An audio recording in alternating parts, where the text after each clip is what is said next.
welcome everyone to another podcast taken from Company Wellness Solutions.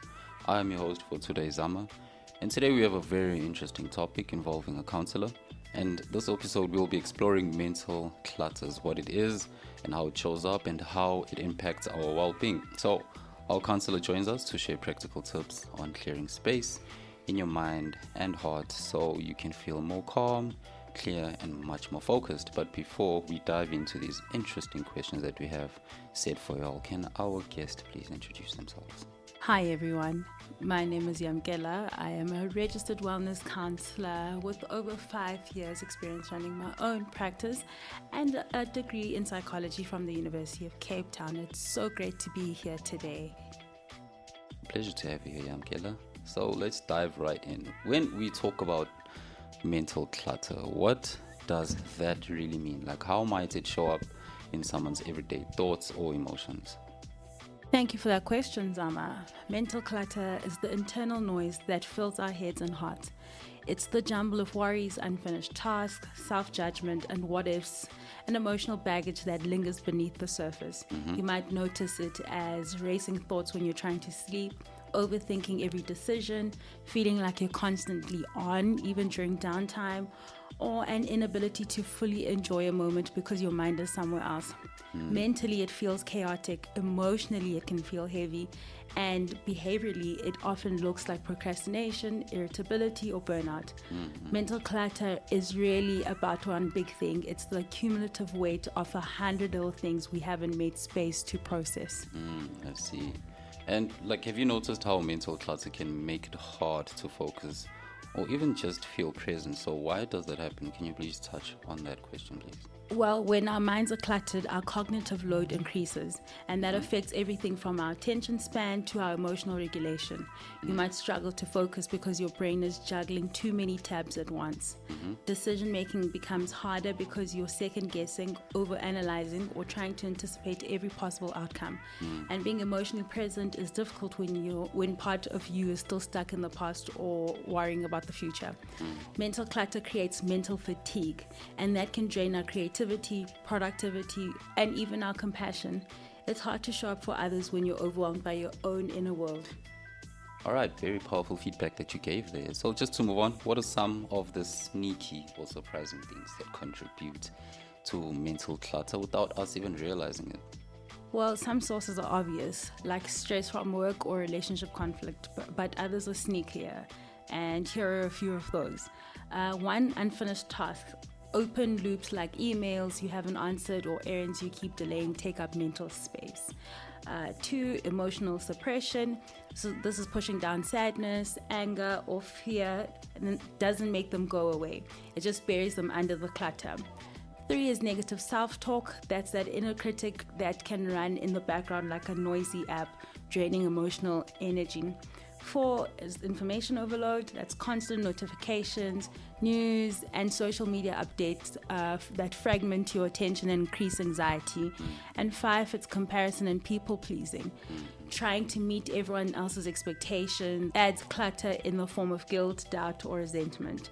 Often just naming these sources begins to loosen their grip. I see. And how can someone start to recognize the thoughts or worries that are just taking up space and actually begin to let them go? It starts with awareness. You can't let go of what you haven't first acknowledged. So try setting aside a few quiet minutes each day to ask yourself, what's taking up space in my head today?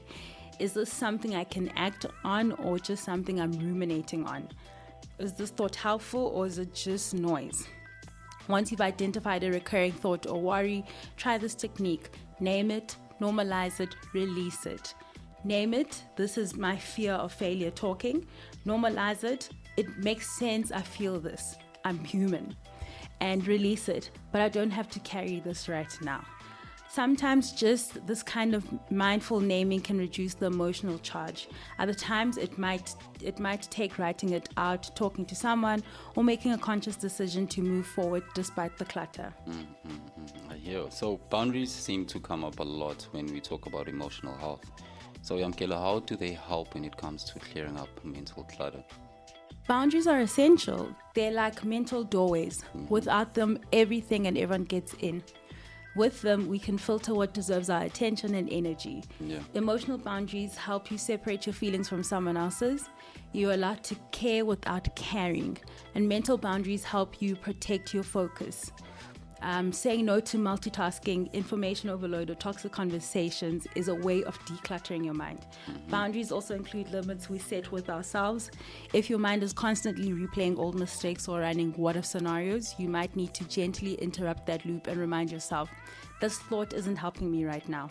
Think of boundaries not as walls, but as intentional choices that guard your peace. Okay, I hear you. Powerful for that feedback. So, is there a simple practice or exercise you could recommend for people who want to feel a bit more mentally clear or emotionally grounded? Yeah, absolutely. Let's try a short mental decluttering exercise. You can do this anytime you feel overwhelmed. Yeah. Okay, so this one is called the brain dump and breath technique, and it takes about 5 to 10 minutes. So you just grab a piece of paper or a note on your phone or the note app. You set a timer for 3 minutes. Write down every thought, task, worry, or reminder swirling in your mind. No judgment, just dump it all. Okay, then you pause. Take a deep breath. Inhale for 4 seconds and hold it for 4 seconds. Right. And then exhale for 6 seconds. Okay, look over your list. What can you let go of completely? What can you delegate or postpone? And what deserves your focused attention later, not now? This simple act of externalizing your mental clutter can reduce being overwhelmed and give you a clearer headspace almost instantly. Yeah. So, on our concluding question, what kind of role do things like journaling or talking to a counselor play in helping us keep that mental space clean and calm long term? Great question, Zama. So mental clarity isn't a one-time task. It's an ongoing practice. Just like cleaning a room, it needs maintenance. Journaling allows you to process thoughts in real time. It's a safe space to explore your feelings without judgment. Even 5 minutes a day can bring massive insight.